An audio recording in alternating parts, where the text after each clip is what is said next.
Hi, my name is Victoria Westhead. I'm the class of 1983 and parent class of 2017 and 2019. As the mother of a graduating senior, it gives me particular pleasure to welcome all of you, students, your families, alumni, faculty, and friends to the Pembroke Center's annual Student Prize and Grant recipient presentations. Besides being a proud parent, which I am, I'm also chair of the Pembroke Center Associates, a group of alumni and friends who support the Pembroke Center's work. Founded in 1981, the Pembroke Center was named in honor of Pembroke College in Brown University and the women of Pembroke and its predecessor, the Women's College.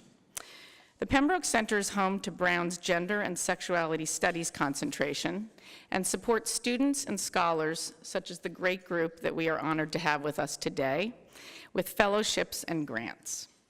The center also supports two important archives: the Christine Dunlop Farnham Archive, which preserves the history of Brown and Rhode Island women, and the Feminist Theory Archive, which focuses on the intellectual history of feminist scholars. Both are unique collections and are valuable resources for scholars around the country and around the world. And now I would like to introduce you to Drew Walker, who is the Associate Director of the Pembroke Center and the Director of the Gender and Sexuality Studies concentration, and Drew is going to introduce our presentations today. Thank you so much.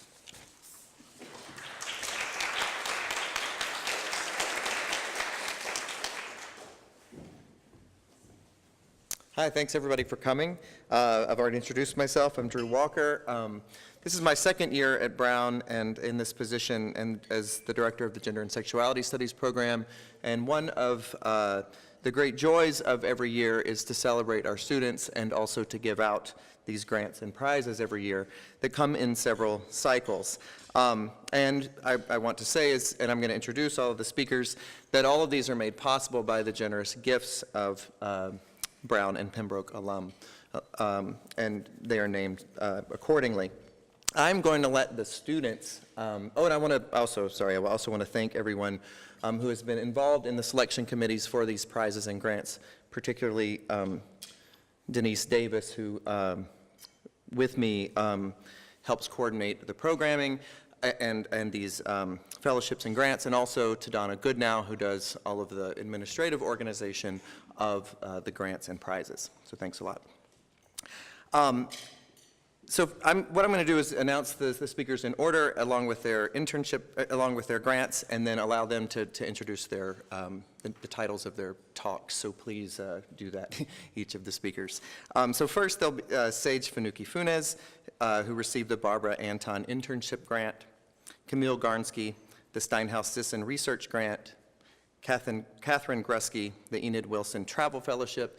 And I want to say this year was the first year that we have awarded the Enid Wilson Travel Fellowships, which allowed us to sponsor several more projects this year, and so we're very pleased to have that new prize.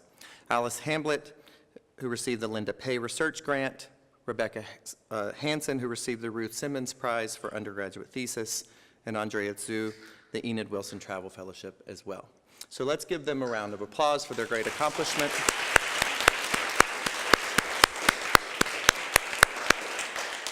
And I will welcome Sage to the podium.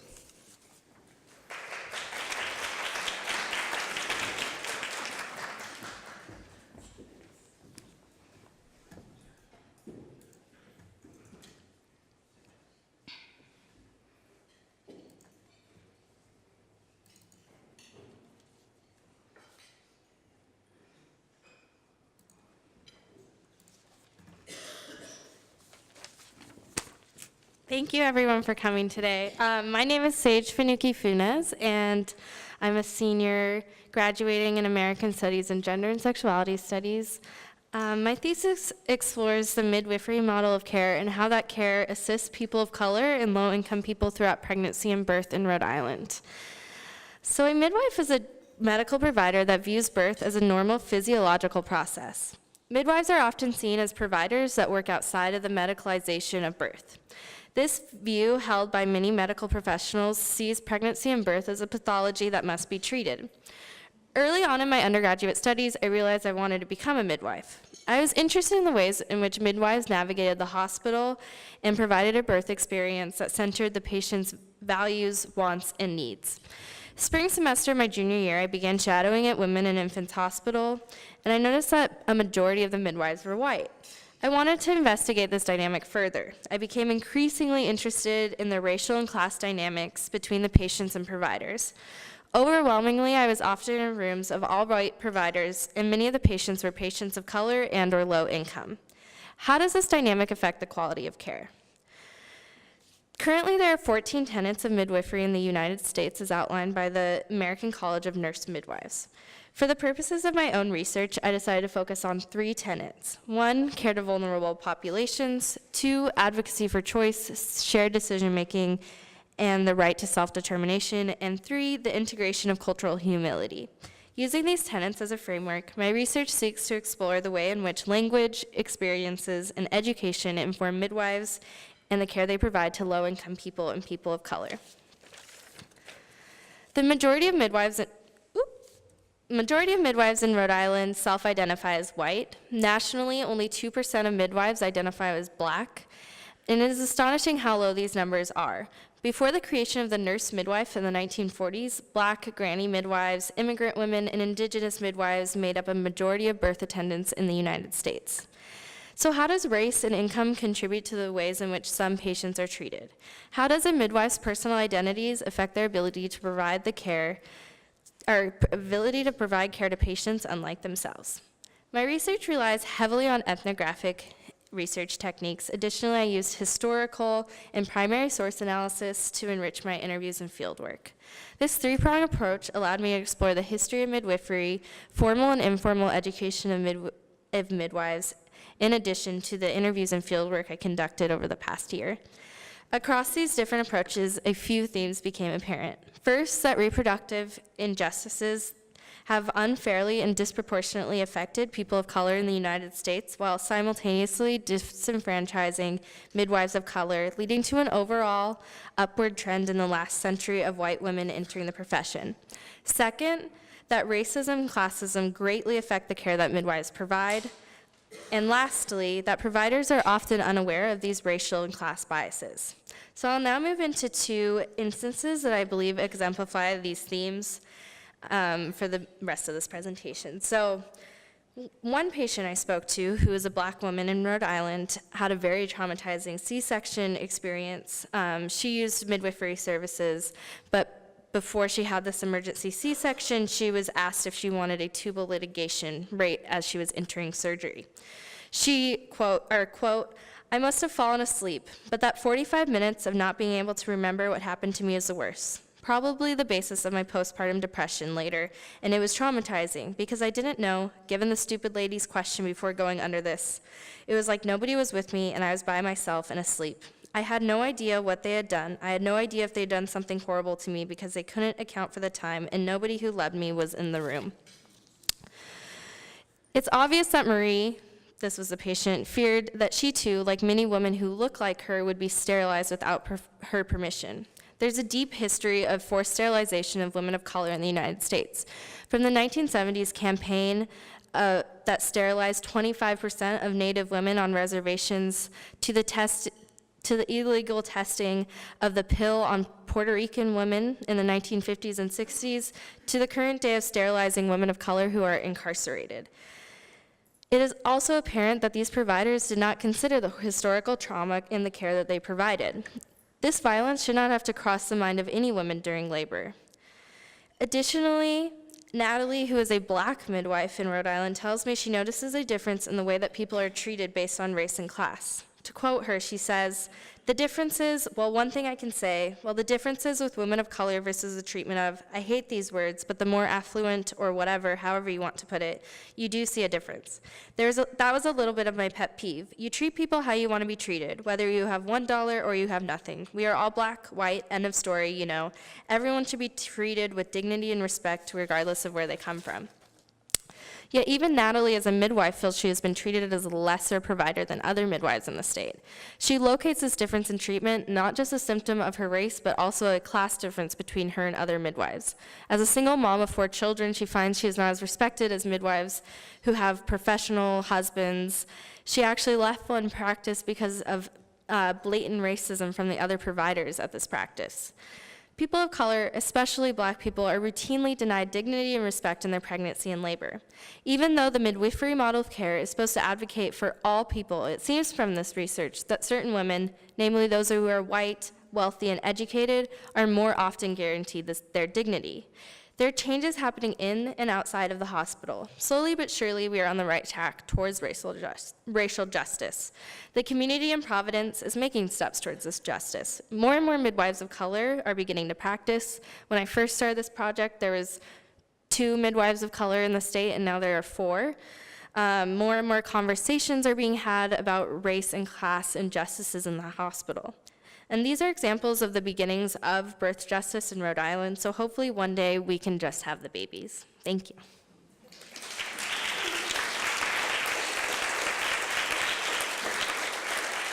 Are we doing questions? Questions?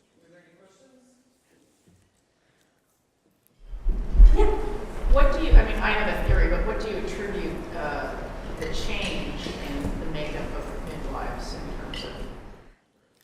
Yeah, so I focus more on certified nurse midwives. So this is a professional track. You go to grad school for 3 years.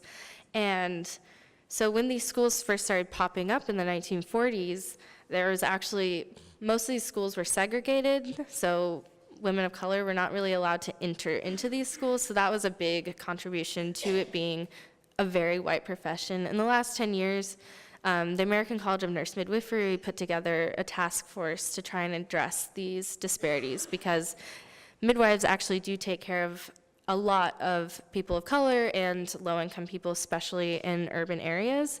And so they wanted to sort of, I guess, rectify this. So they're actually providing a lot more money and grants to incentivize women of color to enter the profession. So it was really about the professionalization or the intersection of specialties. Yeah. Oh, yes. Could you talk a little bit about the interaction between midwife and the gynecologist or the practicing physician, and how that is, because my children are that old that there was no choice of having a midwife. And midwifery, I mean, I know it, I guess you have to find a midwife on your own, but, you know, we work with a whole different way. So I'm wondering if you can talk about that. Yes. Yeah. In Rhode Island, there are a few practices that are made up of both midwives and doctors. So some people actually just end up in midwifery care just because they call up a gynecology practice and that's the person that sees them. And then, of course, there are also a lot of women that seek out midwifery services. So there's kind of this back and forth between those things. And I would say there's a bunch of collaboration between the midwives and doctors in Rhode Island. I think one of the most interesting and unique things in Rhode Island is at Women and Infants, they train, or the midwives of the hospital actually train the OBGYN residents at the med school, which is a very unique collaboration that isn't really in many hospitals, which is actually really cool. So I think, and that collaboration started in the 90s. So there's definitely been more of a move towards accepting midwifery in Rhode Island. It also wasn't legal in Rhode Island for midwives really to practice. It was not technically illegal, but there was a lot of legal barriers until basically the late 1980s for midwives to practice in Rhode Island, especially within hospitals. So that's been a big shift too. Did you notice, or did you witness, or learn of any differences among different populations of the types of contraceptives that were discussed and offered? I focus more on just the birth aspect of midwifery, and it was a big struggle. So I've been shadowing at Women and Infants, and some of my field notes are included, but it's also more when I've had interactions with the doctors or midwives that I've interacted with, because I don't have IRB approval, so I couldn't really write things about the actual patients I was seeing. So that's like a little bit complicated to answer, but I mean, I personally did not notice a difference, but definitely in interviews, there was a couple times where midwives brought up that they'd worked at low-income hospitals and really tried to push long-acting forms of birth control. So I think, yeah. Great, thank you so much.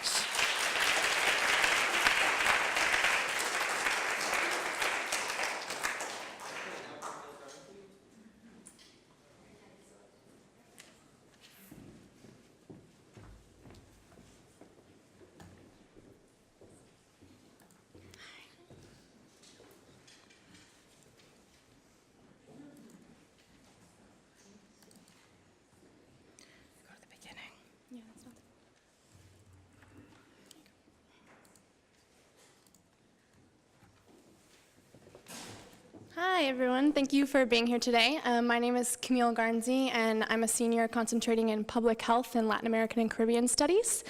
And my thesis this year was called The Context of Choice, Reproductive Rights in Cuba, 1937 to 2017. So my larger project put the history of reproductive rights and policies in Cuba in conversation with current reproductive realities of Cuban women. And I became really interested in this after studying abroad in Havana in my junior year and learning that both abortion and contraceptives were free, readily available, and non-stigmatized. So I was really interested in understanding how this came about and how, if there are other factors besides access to abortion and contraceptives that constrain choice, and what those factors are. So as indicated by the timeline of this project, it's pretty expansive, so I'm going to be focusing primarily on my last chapter, which was a chapter that has the research that was generally funded by the Steinhaus-Stinson grant. Awesome. So in my third chapter, I had two goals. Basically, the first was to understand what factors besides abortion and contraceptives constrain choice, and the second had to do with these stats right here. So in 1996, it was estimated that the average Cuban woman received 2.3 abortions in her lifetime. And these rates have led some to label Cuba as having what's called an abortion culture, which is an environment where the distinction between limiting one's fertility prior to or after conception is often irrelevant. That is, abortion is not necessarily viewed as a last resort, but is considered a legitimate means of avoiding and spacing birth. Now, the Cuban government and other state officials have denounced these rates, claiming that they're the product of irresponsibility on the part of Cuban women. They suggest that Good, that's an appropriate response. They suggest that because contraceptives are available and there's widespread contraceptive education, that there's really no reason women should land an abortion other than their own promiscuity and irresponsibility. So I didn't really trust that characterization. And so my last chapter in my thesis was the product of fieldwork that I did in Havana to try to understand women's reproductive decision-making process. So I wanted to understand what was the negotiation around contraceptives and how were women confronting unplanned pregnancies. So through Casa de las Americas, which was the institution that I studied abroad with, I gained access basically to a couple of different clinical spaces, and I worked with Dr. Melba, who's a Cuban OBGYN. And I spoke with patients and doctors in a Vedaro Policlinico, which is where abortion procedures are performed, and also I went with her to 3 doctors' homes where she was doing neonatal consultations with women. I also conducted interviews with friends and professors that I'd had during my time abroad, and we discussed contraceptive use, gendered norms and expectations, abortion, unplanned pregnancy, and parenthood. And my main goal was to understand sexual reproductive decision-making patterns as women experience them. So I had 4 key findings from these interviews and these conversations. The first was gendered power dynamics that influenced condom usage. The second was negative experiences with contraception that contradict the government's claims about widespread access to modern contraceptive options. The third was inadequate sexual education, and the fourth was pragmatic and thoughtful reactions to unplanned pregnancies on the part of Cuban women. So I'm going to talk about 3 of the 4 of these in this presentation. So the first thing that I found was that there's widespread resistance to condom use in Cuba, which is not unique to Cuba. It's very common all over the globe for men to insist that condoms reduce pleasure during sex and that women, if they trusted them, would not want to use condoms. But what was really interesting about the Cuban case was this resistance to condom usage was emboldened by the accessibility of abortion. So as indicated by this second quote here, this man said, "I don't always use condoms. I don't like the way they feel. It never seemed like a big deal to me because abortions are so easy to get here in Cuba. I never imagined she'd want to keep the child." And so this ethnographic evidence was then further supported the fact that condoms aren't used by some recent research in Cuba that said that 90% of sexually active men were aware that condoms prevented against both unwanted pregnancy and STDs, but only 47% reported using them during sex. So with low condom usage, the responsibility to prevent pregnancy fell on the shoulders of women. And so I spoke with women in these clinical settings about their contraceptive use and options. And of the 20 women that I spoke with in clinical settings, only one was currently using a long-acting contraceptive option. She was using the pill. But rather than the lack of contraceptive use being the product of women's irresponsibility, what I found was that this decision not to use contraceptives was rooted in negative experiences with contraceptive devices. So, as indicated by this first quote, Cuban women have had a lot of bad reactions to the pill that are sort of reminiscent of the issues that women saw with the pill in the 1960s and 1970s in the United States. And then also a lot of issues with IUDs. A lot of the women that I spoke with had IUDs that had been dislodged or that they'd found they just weren't compatible with their body. And what was really interesting about this too is that a recent study also suggested that 20% of unplanned pregnancies in Cuba were the result of IUD failure, which is really interesting considering in the United States the statistic is IUDs prevent pregnancy all but 0.15% of the time. They're actually technically more effective than sterilization at this point. So what these findings led me to were a lot of questions about the quality of contraceptive options available to Cuban women, the conversations between Cuban women and their providers about options that are best for them, and also possibly issues with training and insertion of IUDs and prescribing of pills. So then, one of the final themes that I'm going to discuss today had to do with how women approached unplanned pregnancies when they did happen. So of the 20 women that I spoke with in clinical settings, all but one were dealing with an unplanned pregnancy. And rather than this sort of knee-jerk reaction and just tendency to get abortion, I found that women's choices and whether they decided to get an abortion or carry through with their pregnancy reflected really pragmatic and thoughtful responses. So by and large, I spoke with these 20 women. They represented a lot of different races, a lot of different professions, and a lot of different experiences, but they all almost cited the exact same reasons as to why they were getting abortions. And the first were economic concerns. As indicated by this first quote, a lot of women use the phrase, "I don't have the conditions." And in discussing conditions, these women are making reference to a host of economic issues that are really present in present-day Cuba. The governmental salary is $20 a month for people. There's a huge urban housing crisis whereby multiple generations of families are living in the same home. And there's also the emergence of a dual economy, which is making goods and services that used to be guaranteed to Cuban people by the revolution more and more difficult for the average Cuban family to get. So that was sort of the first factor that was driving women's decision to get an abortion. And the second was emotional and familial support. So those women who suggested they were receiving abortion often suggested that they hadn't been with their partner for very long, or that they didn't have family support to carry through with a pregnancy.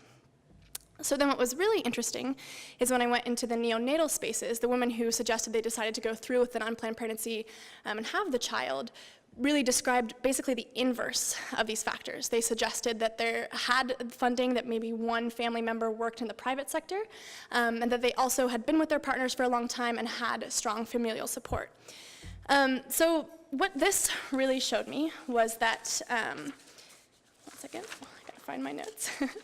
that women's narratives illustrate that a number of barriers to preventing pregnancy and pragmatic responses to unplanned pregnancy that both contradict the government's characterization and highlight the continued existence and legacy of the government's lack of a holistic commitment to reproductive rights. So some of the biggest takeaways from this project for me were first, the importance of thinking more expansively about the conditions necessary for reproductive choice and freedom, that access to abortion and access to contraception are not enough alone. There needs to be an interdependentness of rights. Women's economic needs need to be satisfied, their familial needs need to be tended to, and patriarchal masculine norms need to be dismantled. And then the second finding was that it's really a useful tool to pair historical evidence with ethnographic evidence to sort of, because when you look at the history of reproductive rights in Cuba and you see that abortion is legal, it's really easy to say, wow, they've realized reproductive rights. But by pairing the voices of Cuban women with that historical evidence, a more holistic and nuanced picture of what's actually going on emerges. So that's my project. Thank you very much.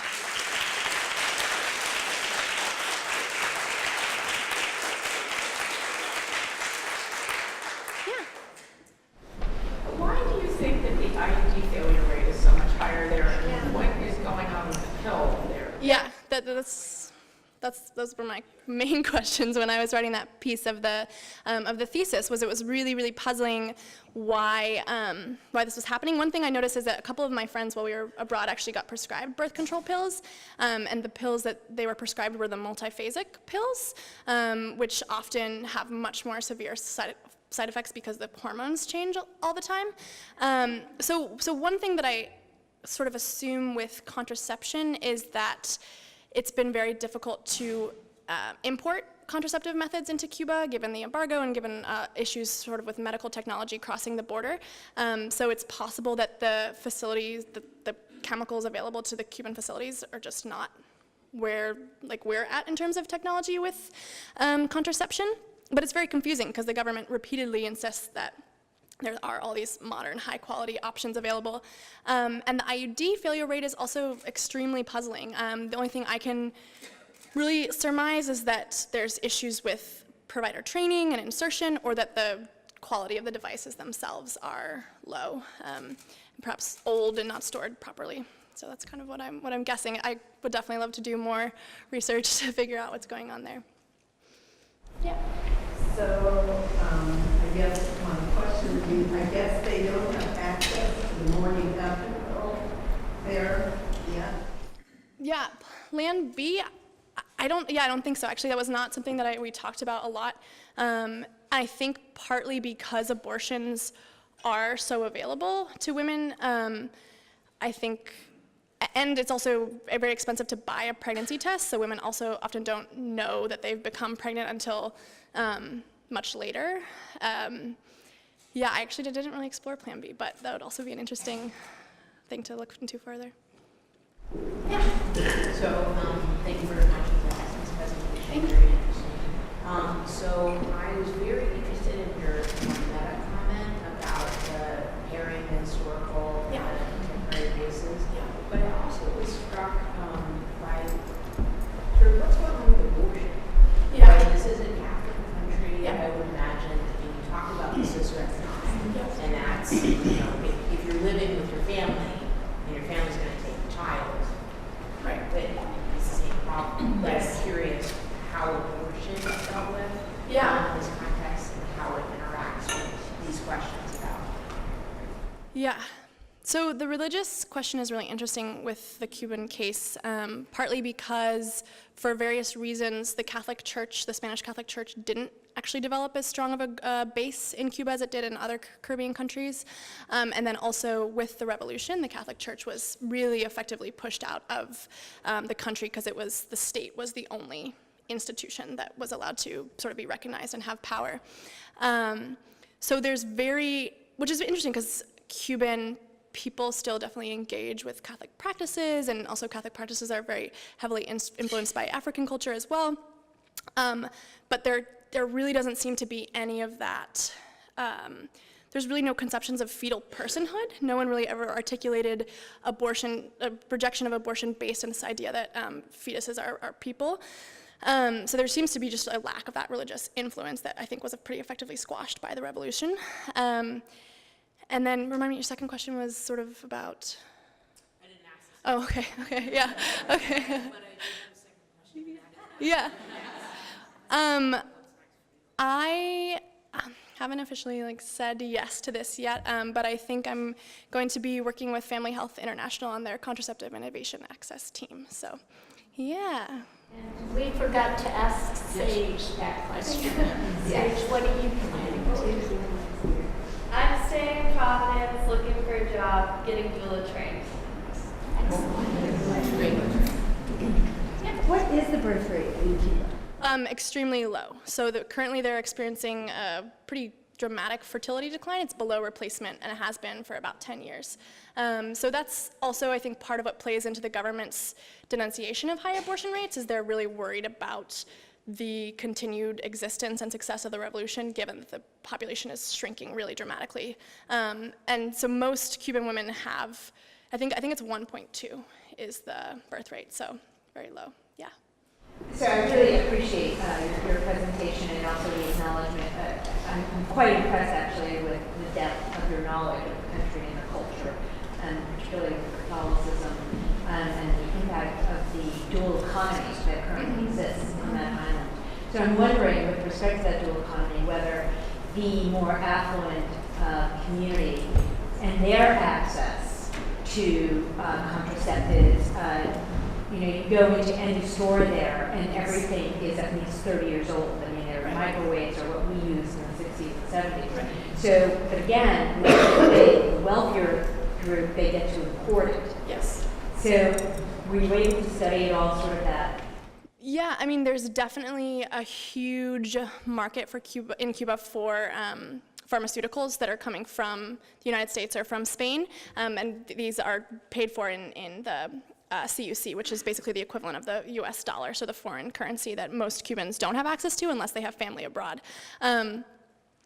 Unfortunately, the spaces that I was doing research were public spaces, so I wasn't really speaking with women who were utilizing sort of black market pharmaceuticals, but I do imagine that there is a market for those, and for women who have those means, they're able to purchase higher quality contraceptives because they're able to purchase higher quality medicine, period. So, thank you.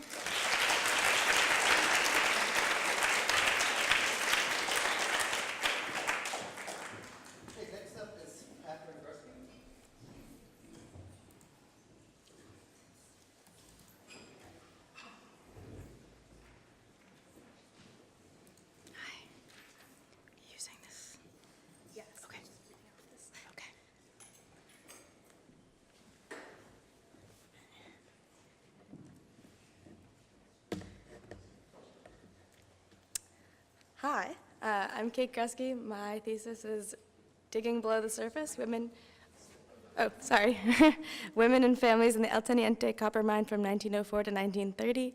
Yes, the pun is intended. So thank you so much. I feel truly honored to be here today. My thesis is on the gender dynamics of labor control in one of the most important American-owned extraction centers in the world in the early 20th century. And so with the Enid Wilson travel grant, I was able to go to Chile over winter break and conduct research both in the Chilean National Archives as well as in the copper mines itself. The trip really brought my project to life, and I'm so grateful for that opportunity. So I studied abroad in Chile my junior fall, and I immediately learned how important copper was to the Chilean economy. Everyone from my professors to the taxi drivers, to my host family, knew how copper was trading. That's because copper makes up such a large portion of the Chilean economy. It's about 20% of GDP, 60% of exports, and Chile is the world leader in copper production. So while I was abroad, I went to visit the El Teniente copper mine, which is about 100 miles southeast of the capital of Santiago and 30 miles from the nearest town of Rancagua. In 1904, the Chilean government authorized American mining engineer William BRADEN, who is here on the right, To exploit the copper mine, he formed the BRADEN Copper Company in 1905 in New York and bought El Teniente that same year. In 1909, BRADEN sold his rights to the Guggenheim family, and under North American ownership, it was built into the highest producing underground copper mine in the world. The journey to reach El Teniente from the nearest town is extremely arduous before railroads were installed. So in order to create a labor force deep in the Andes Mountains, the company had to build a mining town.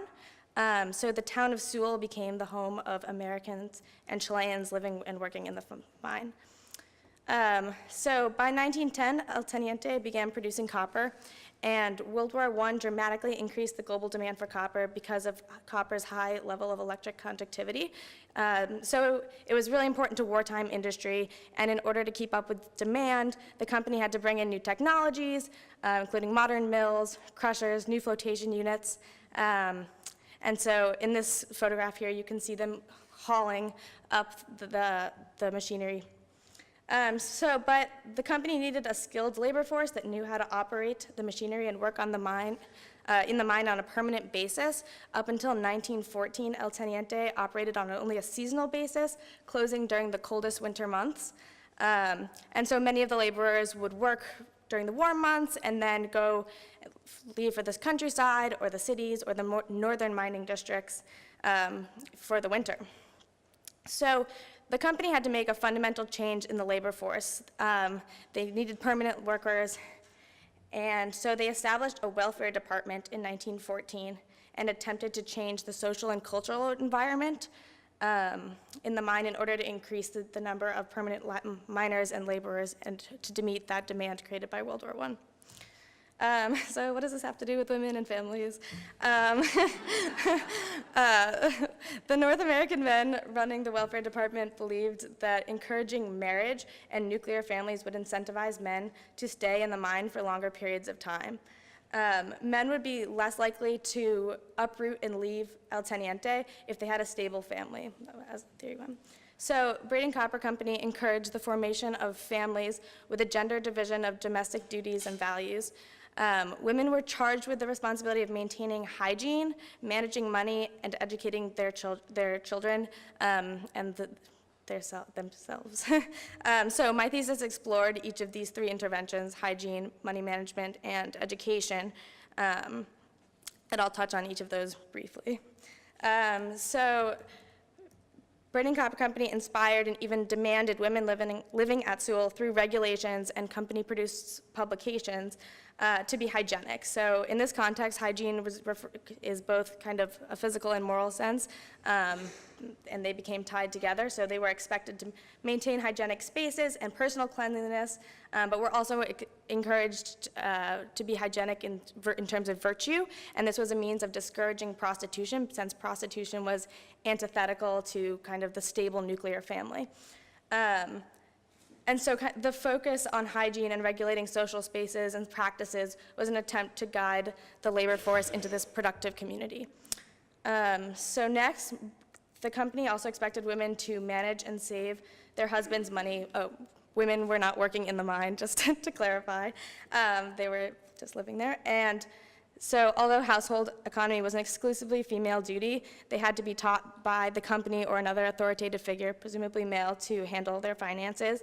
Women were told to be frugal in order to uphold their family and marriage, and this is kind of interesting because it was despite a broader context of this time period that focused on consumerism in Chile. And there was an association created by the company between financial frivolousness and sexual frivolousness. So women were taught that they had to be both modest in their finances and in their relationships. And then third, the company built schools for the children and vocational and night schools for men and women, where they would teach them finances and things of that nature. And the company also used informal educational systems like clubs. They had Boy Scouts and Girl Scouts to instill those same values and shape the social and cultural values of the inhabitants at Sewell. So again, the company targeted women to instill these middle class, the values of middle class respectability in the Chilean population, and women were expected to raise their children according to those values. I found that the company used the language of nationalism to inspire women to teach their children. They had to teach their children the right lessons because their children would be the future citizens as well as the future minors and minors' wives at Sewell. Yes, so hopefully I illustrated how this American-owned company transformed a mining site through this gendered social welfare system into a company town. And the company's primary motivation was to increase worker productivity, but I think paternalism was also came into play. The North American mine owners had a vision of leading Chile into modernity, and the North American men saw women and the family unit as a critical means to achieve that vision. Thanks.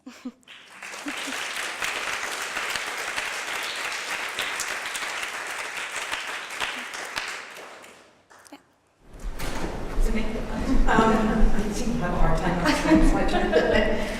So Catherine, thank you, that was really interesting. I hope that you'll continue working on this maybe in the future because it's a really important topic. So one question I have is why, I mean, do you have a sense of why the choice was made to build essentially a kind of settler community as opposed to, you know, in other colonial contexts where in fact prostitution is choice, right? And in other words, you know, this wide sort of network of community building is interesting, you know, because including the education part of it. I mean, I know the Italian colonial context where prostitution is the way it was done. That's how you kept the men there, and you use local women. Yeah, I think.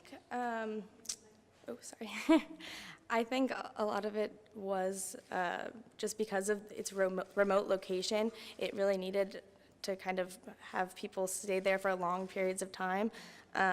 So prostitution was detrimental for them to that because then men would want to leave the town, and that takes time.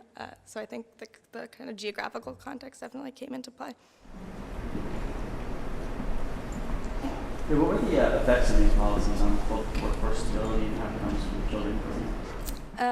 I mean, in terms of productivity, it did very well. The mine was an extremely profitable and an extremely efficient operation. And there wasn't a lot of resistance from the families in the mines. There were a few strikes in the mine, but none of the strikers' requests were about family life, which was surprising. One of the large kind of more social and cultural value that they did strike against was there was an alcohol ban, so that was more of a party. Two questions. What happened in 1940? So I chose this time period because it starts in 1904, because the mine was built in 1904, and then 1930s, I wanted to follow kind of one cycle of the international copper market, so I just went up and down at this point. So at the 1930s, the copper market went really, was destroyed, so. So what's it like over there? So now, you can see it's still in operation. It was nationalized in the 1970s under Salvador Allende, so it's owned by the Chilean National Copper Company. And they don't live in the town now. Now there's a railroad that takes about 30 or 40 minutes to commute each day. Yeah. Did you see evidence that many other companies were also nationalized in Chile? Yeah, the entire copper market in Chile was nationalized in the 70s. There's been some denationalization now, but yes, I think so, yeah. Well, that's the last question. What about next year? Doing something a little different. I'm working in finance in New York. Yeah. Okay, thank you. Thanks.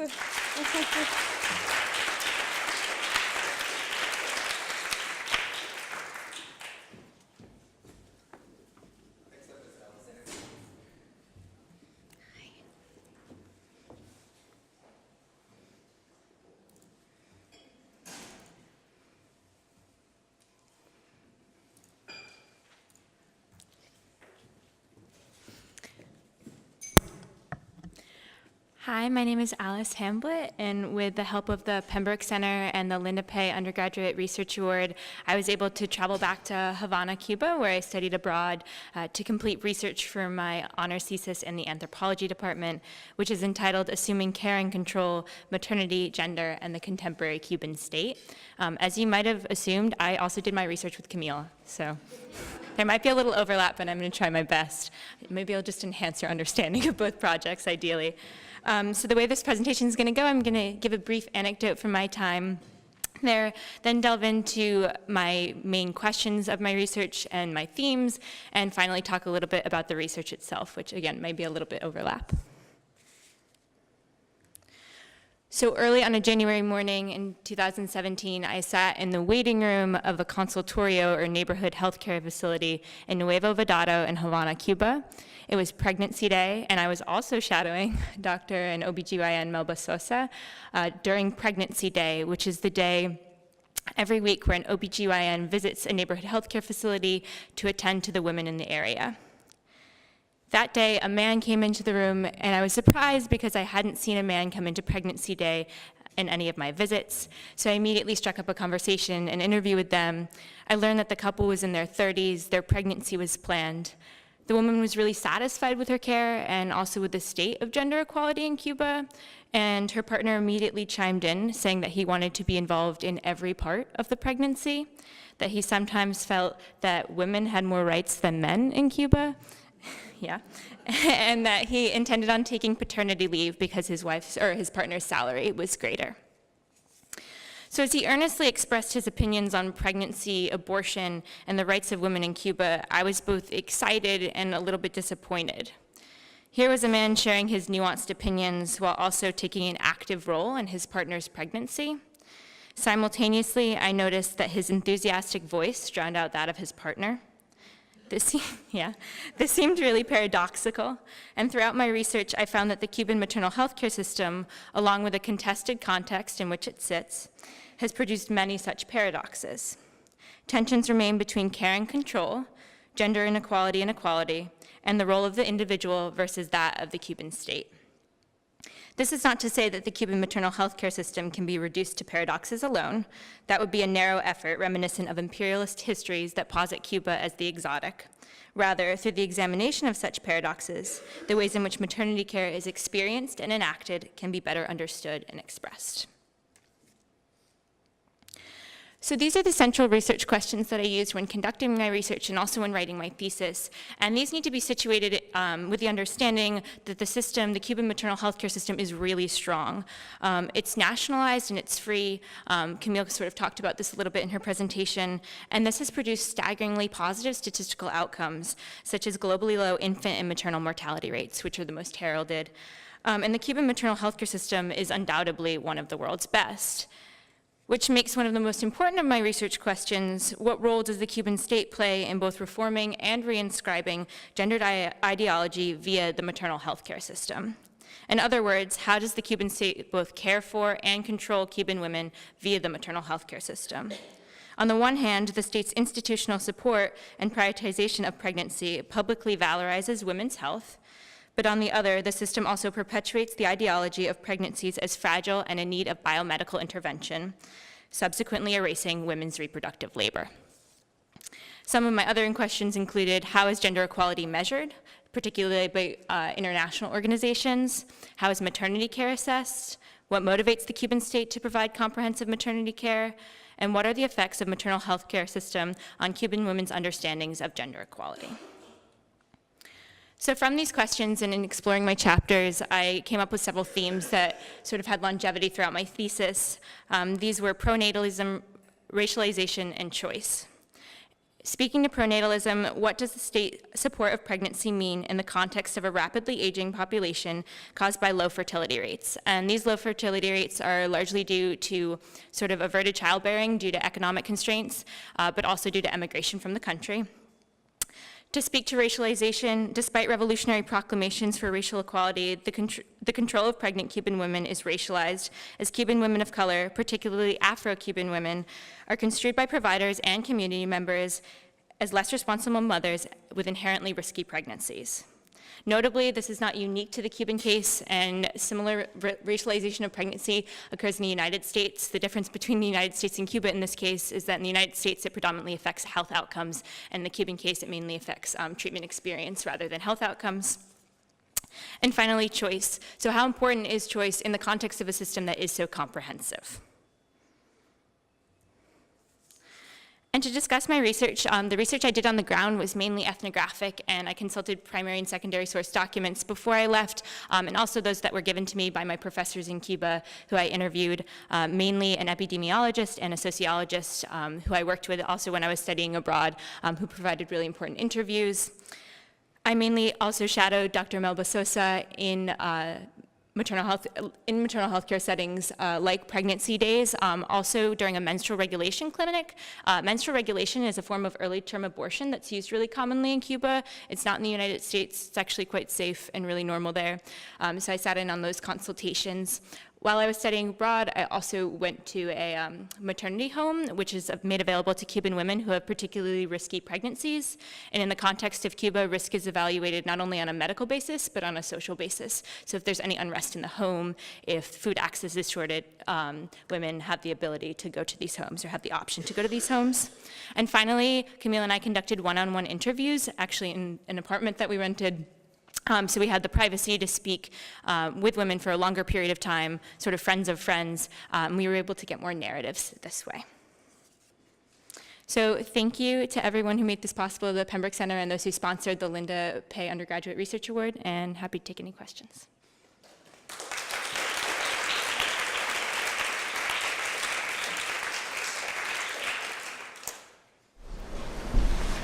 Thank you so much. I really learned a lot. I have two questions. One is, Alice, what is if you notice, the average age now of the female giving birth? I don't know the average age of the female giving birth in Cuba, but I can say that the range is pretty wide. It's probably like the most people who we spoke to, it was like 24 to early 30s. The people I talked to who were in their early 30s were ready to have children and were trying to do it before they were unable to. And the people who had the earlier pregnancies were largely like unplanned by and large.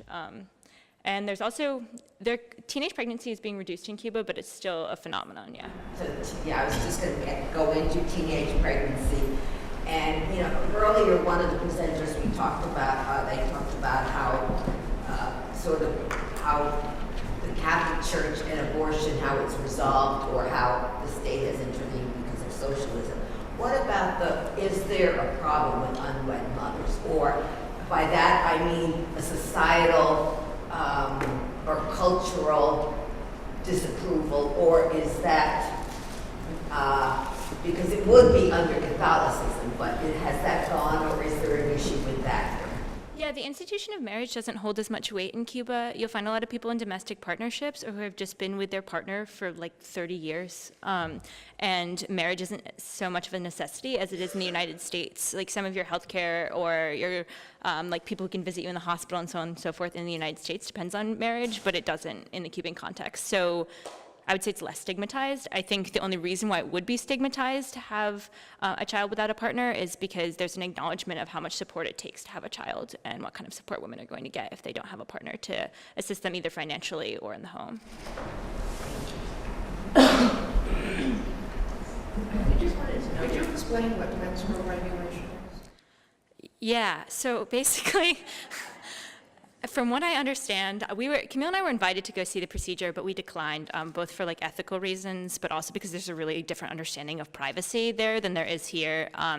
But basically, they insert a tube, and like they suck like vacuum aspiration, basically. So it's just it actually happens a lot with women who don't even have their pregnancies confirmed, and basically you just suck everything out of the uterus and then. Yeah, it's suction, basically. It's early, yeah. And technically you're supposed to have like It's a DNC, right? It's a DNC. But at any rate, technically you have to have proof of a pregnancy to get one, but I'm sure people get them without them. Yeah, it's really common there too. It's like pretty predominant. But. So I just wanted to compliment you on your photographs and your study. So I appreciate that. What are you doing next? I was accepted into a 5-year program at Brown at the School of Public Health, but I'm from Rhode Island, so I need to leave for a little bit. So I'm going to take a year or 2 off and, yeah, accepting suggestions, basically, for what to do in the next 2 years. Yeah, I agree.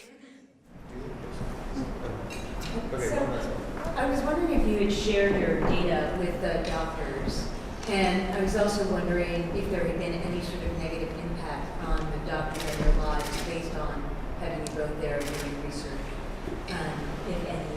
And I was wondering what the government response, if any, was to you. So both Camille and I got visas through Casa las Americas, which is a research institution. And because of that, we were able to enter spaces. Our presence there was pretty interesting. We were given lab coats on day 1. And basically, on occasion, we're told to other people that we were medical students, but generally speaking, like to the women who we talked to, they knew exactly what we were doing. Also, we were just in the waiting rooms, right? So the doctor that we shadowed would take us there on the bus in the morning, go into her consultation room, and just leave us out in the waiting rooms. And she would tell us if there was someone she thought wouldn't be comfortable talking to us. At one point, there was a government employee who worked for the Ministry of the Interior who came in to get a menstrual regulation, and she basically told us not to speak and just to sit there. So in that sort of situation, I think it was all technically okay, but I think there was definitely some care that was taken in terms of not only the people who we were speaking to and who would be the most comfortable speaking with us and who was shy and those sort of more like diplomatic things that were going on, but also not trying to cause a ruckus with what we were doing. But it was all approved. But yeah.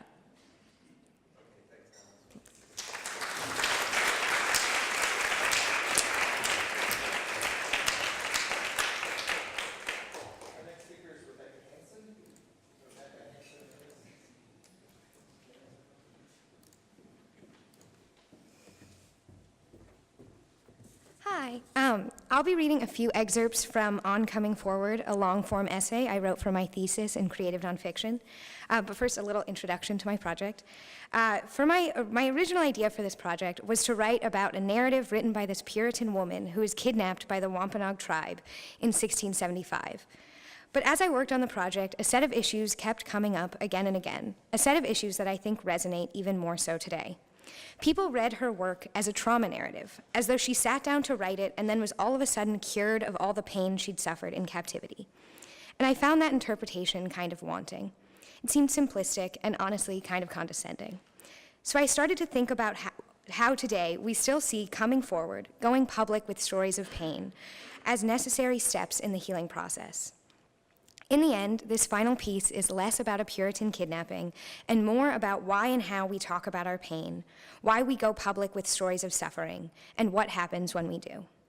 I looked at everything from the unbreakable Kimmy Schmidt to the foundational texts of trauma theory, and even at a piece of erotica on Anne Hutchinson. And in the end, I wanted to critique the assumption that the only way to get over pain is to share it, and to offer another model of healing.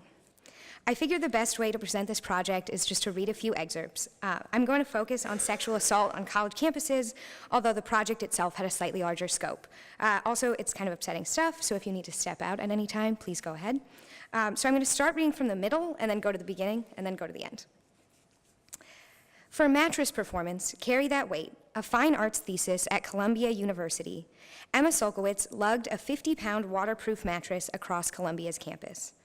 She followed a pre-written set of rules, promising, for instance, to never ask for help carrying the mattress, although she could take help if offered, and to leave it on Columbia's campus if she went elsewhere. She promised to continue to do so until she graduated or until the man who assaulted her was expelled. In 2015, controversial art critic Camille Paglia called Mattress Performance a protracted masochistic exercise where a young woman trapped herself in her own bad memories and publicly labeled herself as a victim, which will now be her identity forever.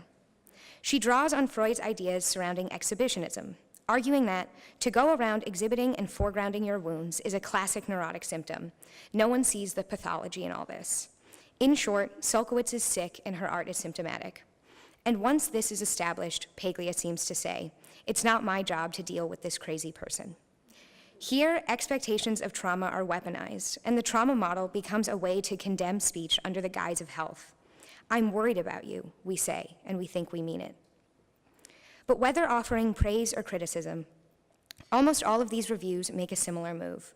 They all begin with a description of the night on which, according to Sulkowicz, she was sexually assaulted. In the process, the assault has become synonymous with the art, and any interpretation of the work rests on an interpretation of her story. In 2015, Sulkowicz performed Self-Portrait at the Coagula Curatorial Gallery in Los Angeles and attempted to pry apart the categories of art, artist, and story. During the project, performed a year after Sulkowicz graduated and put down her mattress for good, the artist stood on a pedestal and invited visitors to the gallery to stand on one opposite her. Conversations ranged from small talk to political and artistic debate, but if visitors asked her to describe the assault, they would be referred to a pedestal stationed alongside her. There stood Ematron, Sulkowicz's robotic replica. The Ematron was uncanny in its similarity to the artist, same size, a similar outfit, but wore a permanent expression of sorrow or melancholy or maybe apathy. Visitors directed to the Ematron could ask it to describe the night of the assault via an application on an iPad, and they would receive a pre-recorded answer. Self-Portrait offered up what visitors demanded, the details of what happened to her, but removed her from the equation. Her story is embodied in artificial imitation. In effect, the piece tells the story without providing a victim, without providing even a subject. In doing so, Self-Portrait rewrites our interpretations of mattress performance. It severs the connection between artist and story, artist and mattress, and then creates a new relationship. Sulkowicz deems herself the art piece, but does so on her own terms. In outsourcing the story to a robot companion, she can circumvent any accusation of masochism or neuroses. It's not her telling the story anymore.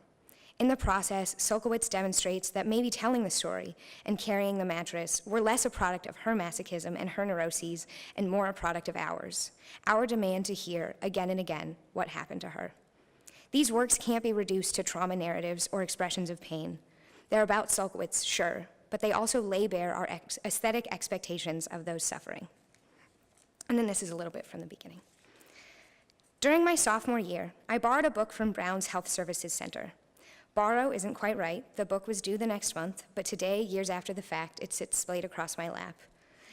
The book is titled, I Never Called It Rape. I read it first while lying in a bathtub, the pages crinkling with steam. What strikes me now on my second read is the temporal relation of the title to the book's actual presence. In the book, the rapes are called rapes. Perhaps it would more aptly be named, I Never Called It Rape Until Now. Both the title and the work itself speak to the power of naming and the power of doing so publicly. That spring, Sulkowicz promised to carry her mattress until her assailant was expelled, and teal-green waterproof mattresses appeared across our campus in solidarity. Perched on top of struggling human legs, the mattresses looked like they were traveling of their own volition. One appeared in my intro German class, and I helped its owner maneuver down the creaky staircase of our old Victorian building. As we adjusted the comical weight of this object metaphor, bumping walls and knocking over study abroad pamphlets, I didn't say anything. On the activist website, Know Your Nine, there's an article called Tips from the Ground, How to Decide Whether to Go Public with Your Story or Not. For the most part, it does a good job presenting the decision to come forward as just that, a decision. But in the section evaluating the pros and cons, the article says, you will inevitably help others. There's an implicit trust here, a trust that the world moves towards good, so helping others becomes not a hope, but an inevitability. Is this really true? In September of 2015, Brown's president, Christina Paxson, sent out a campus-wide email reporting the findings of a survey on sexual assault. The survey found that, while at Brown, 25% of women and 8% of men experience an incidence of completed or attempted sexual assault. To put it another way, of Brown's 6,500 undergraduates, 1,102 have been sexually assaulted. If sexual assault were a class, it would be the most popular by far, exceeding the 999 student cap with 103 students on the wait list. The number of students who experienced sexual assault at Brown could fill its largest lecture hall twice. Paxson writes, these numbers are sobering. But equally troubling is that the majority of students who reported sexual assault by force on the survey did not report the incident to the university. The assaults are of equal import as the lack of reporting, the decision not to come forward. Where are we locating the problem? I never called it rape until now, and I have faith that this will help. That faith is grounded in trust, in ourselves and in our audience. We want to do a story justice, to tell it in a way that will make helping others truly inevitable. And we wonder, is this really possible? And then this is a tiny bit from the end. And so we have the coming forward narrative, a piece of activism often told by women that presents what is wrong and demands social change. It's as though a story, narrative expectations, aesthetic demands, and all, is the only thing that allows us to create meaning. But you can still do this without demanding testimony, social recognition, and narrative structure.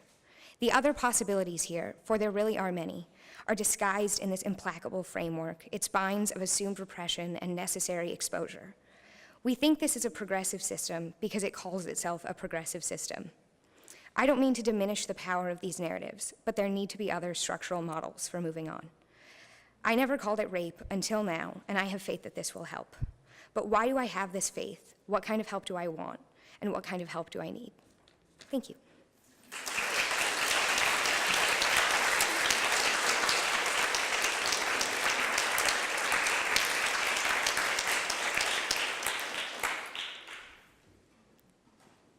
Any questions?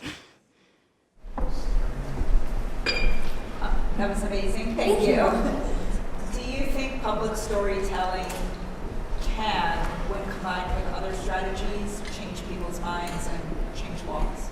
I think it definitely can, and that was something that I sort of struggled with in this project, is that I definitely didn't want to say there's absolutely no place for public storytelling. I was more critical, I think, of there's sort of this universal understanding that going forward is personally therapeutic, and so people sort of blame people who don't come forward like you're not helping yourself.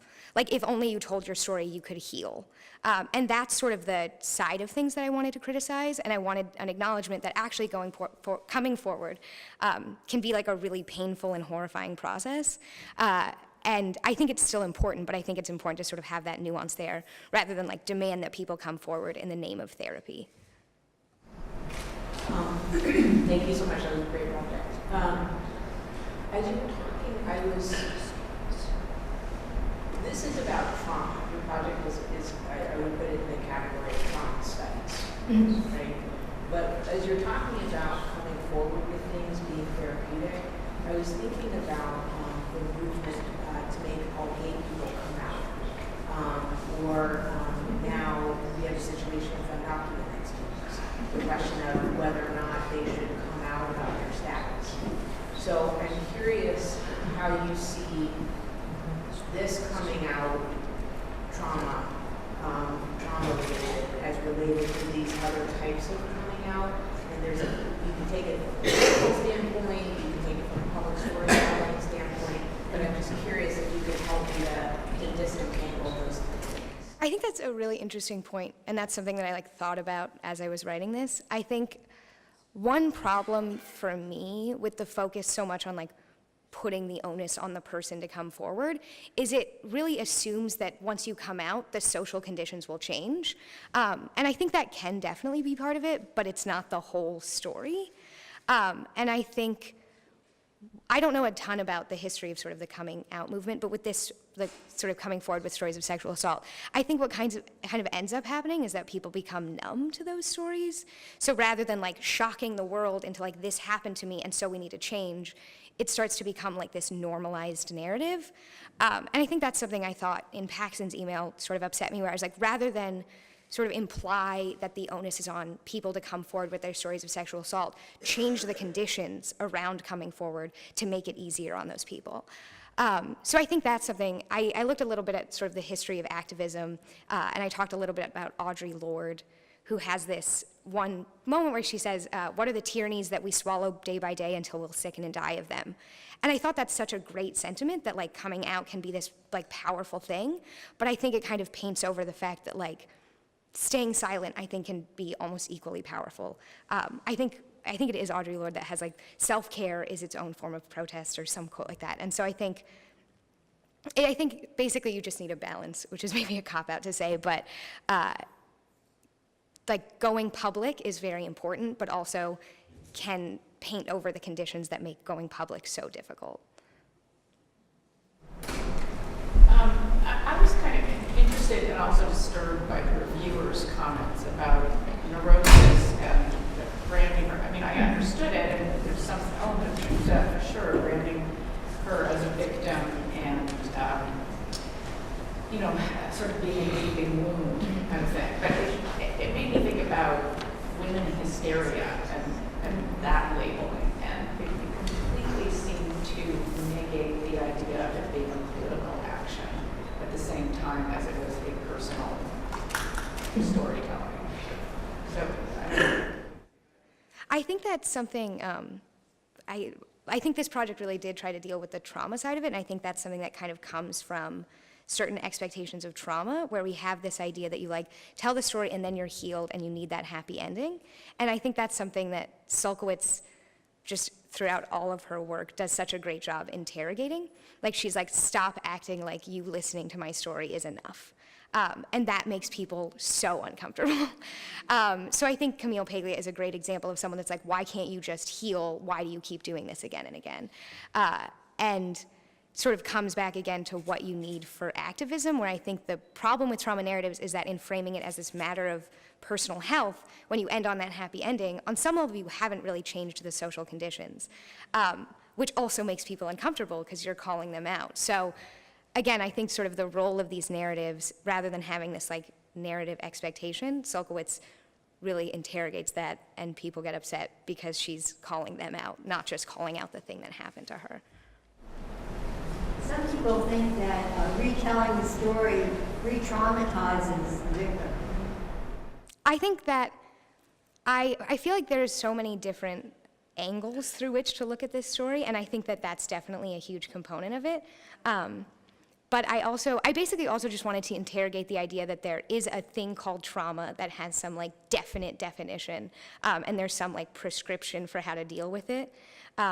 Because one of the things I didn't really talk about in this is that the trauma model sort of assumes that something bad happens, and then you repress it, and then you tell the story, and then you get it out. And that's just like one model for how someone could deal with something painful. So if you don't automatically assume that someone's gonna repress a story, what that story does or doesn't do, and what that story has the power to like traumatize or re-traumatize is very different, which is sort of a rambling answer, but yeah.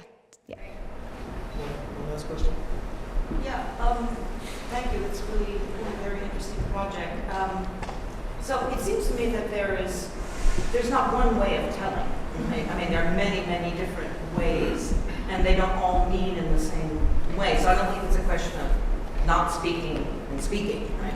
Because there can be a speaking that is a coerced, repeated, having to tell the same story in front of authorities, right? That would be one, and which could be potentially re-traumatizing. But then there's a telling, let's say, in the therapeutic context, which is a very different kind. And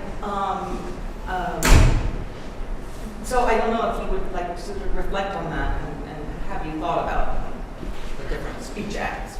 I've definitely thought about it, and I think there were definitely more personal parts of this thesis that sort of dealt with like telling a boyfriend something that happened, and like how that interaction becomes like very caught up to in sort of expectations of love, and like what telling someone something that happened to you, whether that changes their opinion of you and whether it should. So I think you're right that there are like many different components to this. There's like the public coming forward, and then the sort of more personal coming forward. But I'm trying to figure out a way to put this. But I think there is, like within all those components, I think I just really wanted to emphasize the idea of like choice in doing so, where even if like telling someone, in the case, it was someone that I dated for like a year and a half, and I just never told them anything until like very far along in that relationship. And like they felt like they were owed the story, and they had been like betrayed by this lie. So I was like, we have so many other forms of intimacy that do not rely on this story. And like, why has it come to this? So I do think there are like many different forms of going forward, but I think that the sense of obligation does come up even in those intimate settings. Not necessarily, but it can. Yeah. Okay. I'll just finish up with the next year question. I think I'm going to apply to PhD programs in English, but what I'm actually doing during the year is sort of up in the air. Thank you.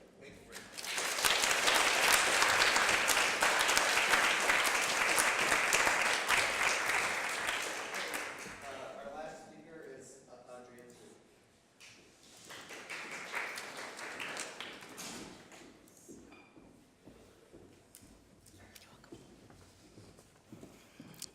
Those were really hard acts to follow. That was amazing. So hi everyone, my name is Andrew Zhu. I'm a senior in development studies and I will be presenting the research from my honors thesis titled Ruthless Fantasies, Infrastructural Development and Gendered Immobility at the China-Myanmar Border. And so to present my thesis, I think the most useful way is just to go straight to the place. So this is about the work that I did in two research sites. One is a city called Rayleigh, and the other is a village about 30 to 40 minutes away from the city called Shenyang. And both of these sites are located in the south of China in Yunnan province, located at the border between China and Myanmar. This area has a really complicated history that I'm just going to try to run through quickly. First of all, it's at the edge of the Golden Triangle, which is one of the largest opium-producing regions in the world. And so Rayleigh has been a key heroin trafficking point for decades.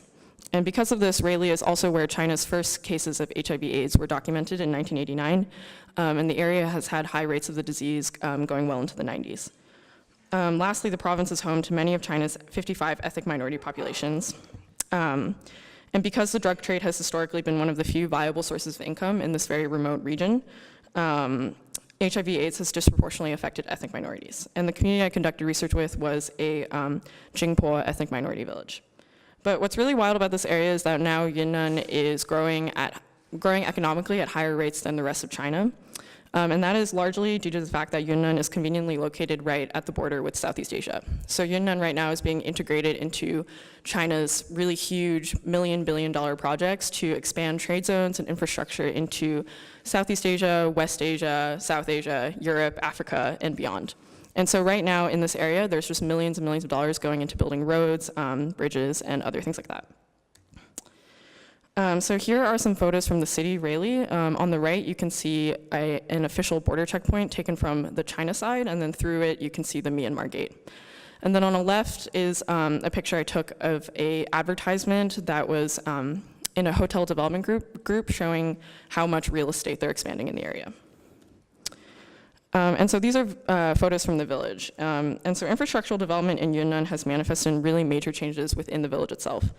About 2 years ago, all of the villagers' farmland was taken by the government to build a motorbike factory near the village. And this motorbike factory actually mostly employs migrants from Myanmar who are willing to take lower wages. And these migrants live in the factory. And the government compensated each household in the village for their land, which led to about a third of the village using the money to build these new, crazy, huge, pastel-colored houses that I showed two of at the bottom. And the problem is that many families have not gotten the money that was promised, and so a few houses that are finished are in debt, and then several, like in the top right corner, are unfinished because the families couldn't finish paying for the construction. And the top left is the oldest generation of traditional houses made of wood and an indigenous grass. And there's still a few of those left in the village, but they're very dark, low-ceilinged, and cool inside. And so in the span of a really short amount of 2 years, families have gone from living in houses like the ones in the top left and having a solid chunk of farmland to rely on to living in houses like the ones at the bottom with just a little bit of land left in the mountains. So when I first went into this area, I thought, well, if this is the new frontier of China's development, then what do the typical hallmarks that we think of when we think of Chinese development look like? So I was expecting to see more rural to urban migration, especially among young women, and I was looking to see a sharp increase in informal precarious labor. But then when I arrived, I found that actually a lot of the young people were not moving or working. And this experience was different between young men and young women. So young men were really expected by their families and the community to go find work, leave the village, take on more economic responsibility, and yet they chose to stay. And then young women really expressed the desire to leave, but their families expected them and in many ways forced them to stay in the village. So my question became, in a time that has been characterized as the age of migration for China, why are the youth in this rapidly developing border region so profoundly immobile? And put more simply, this part of China is more connected than it has ever been. The young people are not moving or working, and why is that? these are the literatures I speak to. So I tried out a bunch of different methods, but primarily my thesis is based on 8 weeks of ethnography and informal interviews that I conducted in this village. And so what does that mean? Mostly it means that I hung out with the young people that my thesis advisor introduced me to. I did whatever it was they were doing. So sometimes that meant going into the city to go shopping, going fishing in the pond, or often just sitting around chatting over drinks and beer. And this stretch of time gave me loads of opportunities to observe how people interacted, their daily lives, and to have long conversations that had to do with my research and also didn't have to do with it. And I call these conversations informal interviews. And then in writing this thesis, I used the method of portraiture. So what that means is that I focused each chapter on one person and really delved into the nuances and details of their lives. And in each of these chapters, I looked at gender, I look at imaginaries of the past and visions for the future. I look at how people are engaging with the changes in the village that have come as a result of infrastructural border development, and I look at how all of that funnels into gendered immobility. So I don't really have time to go specifically into my chapters, but I guess I wanted to pause a little bit on my second empirical chapter, which was about a 16-year-old girl named Sung Sung. And Sung Sung was really fun because she loves Avril Lavigne, she loves Justin Bieber, she loves Beyonce, all things that I also enjoy. So Sung Sung was really obsessed with American pop culture, and she consumed it basically at the same level of like contemporariness as I would. But at the same time, her past and her history was very deeply tied to the place that she lives in. So her mother died when she was young of HIV/AIDS. And her father is a migrant from Myanmar who does not live with the family. And so she primarily lives with her grandparents.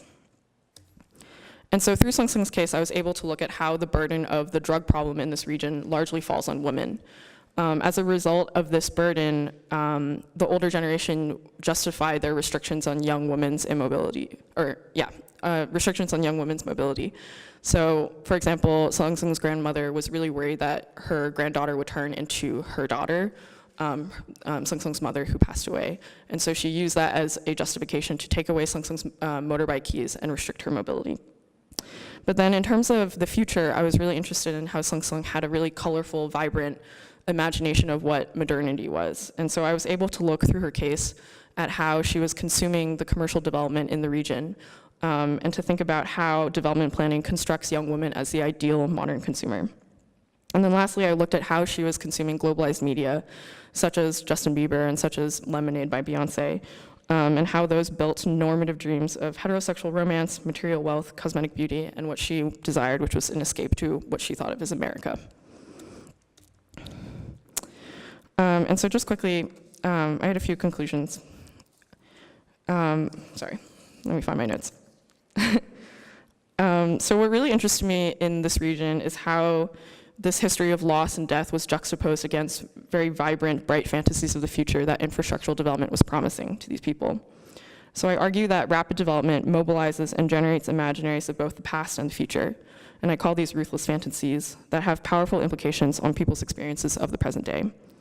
My empirical chapters show that these imaginaries are masculinized and feminized in different ways, and that where they run up against each other has produced gendered immobility.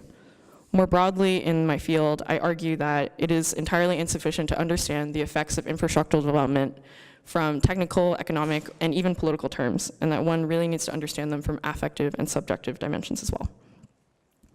And I forgot to add the Pembroke Center here, but I just want to thank the Pembroke Center and the Enid Wilson Travel Fellowship for making this really in-depth research in a really faraway place possible. Thank you.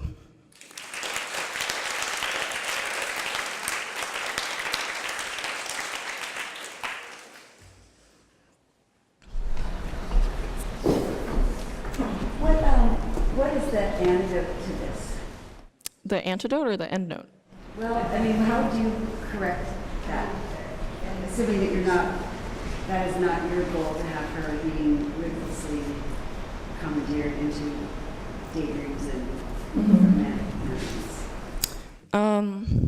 Well, I really shy away from trying to be prescriptive about all this because I think that a large part of what I try to critique and focus on in this thesis is how really large top-down structures like the Chinese government have sort of imposed these really giant infrastructural development projects and said, well, obviously a new road, a new bridge, a new house is good for you, right? And so I think that what I would say to that is that I hope people will push back on development visions like that and to think more about how specific communities need certain changes, or I wish that communities had more of a say in the development that was happening in their area. I'm just curious how the young people see their futures. You know, if they're in fact not working and they don't feel that they want to leave the community, and there is this sort of top-down idea of a bright future, what do they think they're going to be doing? Yeah, that's a really good question. I think that, so part of my thesis was looking at how this development future was really marketed towards young women. And so young women seem to be sort of more buying into, sounds kind of condescending, but buying into this vision of you know, going to the city and finding work there and finding more of the things that they desire. Whereas men were, young men were a lot more resigned to staying in the village and were a lot happier to cling to sort of this notion of the past that was still lingering in the village. And so I think like the 3 young people that I spoke to, the young women were keeping open the option and saying, you know, I'm gonna go soon, I'm gonna go soon. And then the young men were kind of pushing it off more and saying that they would wait until like certain family members had deceased, for example, and putting sort of like a wait time on it. Yeah. What role did the fact that the minorities were living in rurally have against the 80 or 85% common people? Did it make any difference that they were mostly minority? Yeah, so I think that I definitely came into this research project with having an understanding of ethnic minority studies in China, which speaks to ethnic marginalization through sort of economic exclusion, but also social exclusion and stereotypes of certain ethnic minorities. And then what I was surprised to find is that young people now are thinking of themselves as Jingpo less and less, but that it still plays into different racialized understandings of themselves. So for example, Sung Sung, she liked to say proudly that people perceive her as Han instead of Jingpo. And so that really played into sort of her, the way that she presented herself and the way that she did makeup and the way that she did exercise and all these other things. And then I think a lot of a very long history of perceiving ethnic minorities in China as lazier or inherently less capable than Han people definitely has played into certain people's conceptions of why they are not leaving the village and why they do not want to seek work. Yeah. Are the villagers learning English, or are they learning English through the internet, through their American? So they, the young people learn a little bit of English in elementary school as part of the government-sponsored education. I spoke Mandarin with them entirely, but they also have their own ethnic language that they were speaking in. Most of them, or almost entirely none of them, spoke English. So Sung Sung was sort of like using subtitles, but also she would like, you know, kind of use American phrases that she didn't know. Like she was really into MILF by Fergie, but she thought that it was about milk. Yeah, so that's an example. Just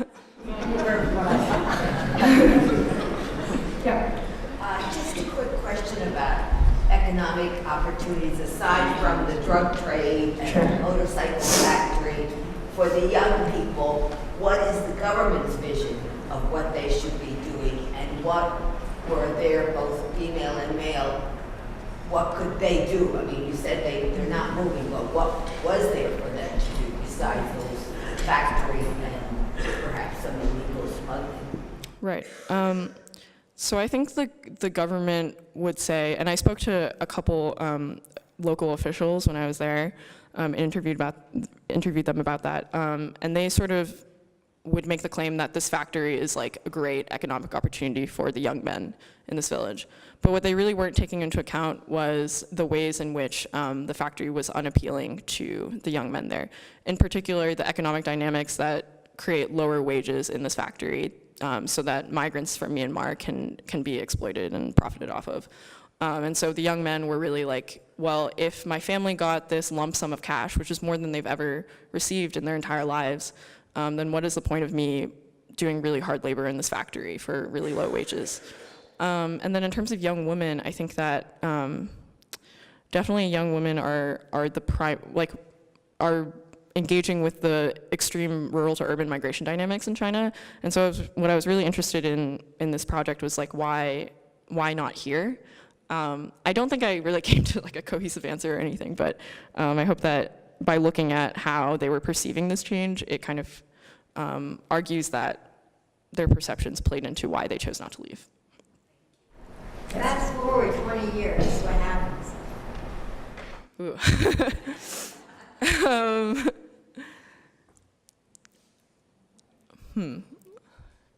Very hard to say.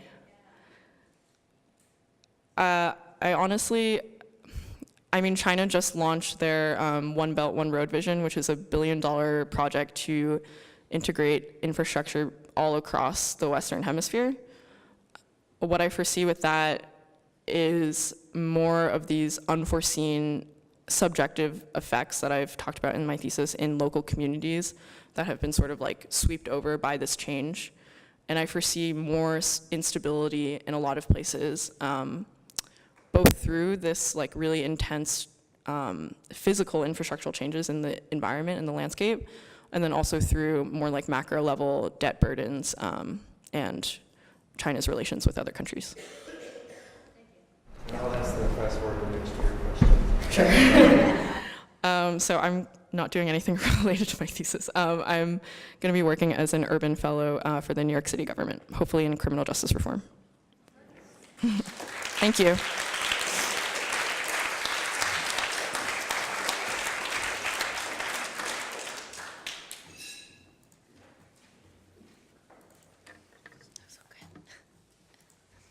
Well, I just want to say thanks again to all of you who were here today and for your support of our students. I hope that you can see how remarkable the students at Brown are, also the education they receive here, and how important it is that they receive fellowships and prizes like this that make extraordinary research possible. I would also like to thank all of the staff at the Pembroke Center who helped today come together, especially Martha Hamlet, Donna Goodnow, and Diane Straker.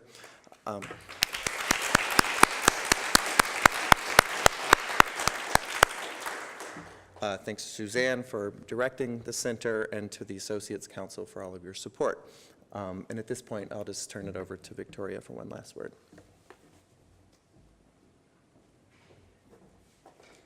Super quick. I just want to thank also everyone for those wonderful presentations. I think that each and every one of you did a terrific job, and I have to say it makes me really hopeful for the future. I think you're all doing great work, and we can't wait to see what you're going to do further on. So I invite all of you to stay and have some more food and coffee, except for the Pembroke Center Associates Council. We will be meeting downstairs for our business meeting in about 5 minutes. Thank you so much.